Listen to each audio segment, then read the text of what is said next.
מזמן של אחותי. הלו? שלום איילת, ערב טוב. ערב טוב, סימה. מה שלומך? בסדר, אני בעבודה, אז משהו דחוף? אני מגיעה לתל מונד היום, אנחנו יכולות להיפגש אצל אייל שני? אני בעבודה עכשיו, ואני לא יודעת מתי אני אגיע הביתה, זה לא יהיה בשעות נורמליות. זה כמו דפנת. את במחשבים עובדת, איילת? מה? את עובדת במחשבים? כן. די, איך לא מתאים לך? מה לעשות? לא יאומן. להתפטר, מה לעשות? טוב, אז אנחנו ביום אחר שאת לא תעבדי כל כך... אני מבינה שאת עובדת, אז... סליחה.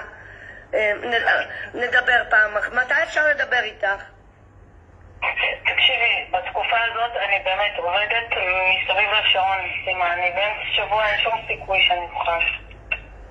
מוצאי שבת? מוצאי שבת? רגע, מוצאי שבת? מוצאי שבת, אם אני לא הולך להפגנה, אז אפשר לדבר.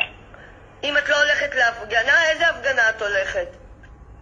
סיבה, אני לא יכולה לדבר עכשיו, אני באמצע עבודה. טוב, אז אני אנסה במוצאי שבת לדבר איתך, איילת. ערב טוב, ביי. כן, תראה לי את חבריך ואני אראה לך מי אתה. מה חשוב חיי אדם? חשובה העבודה.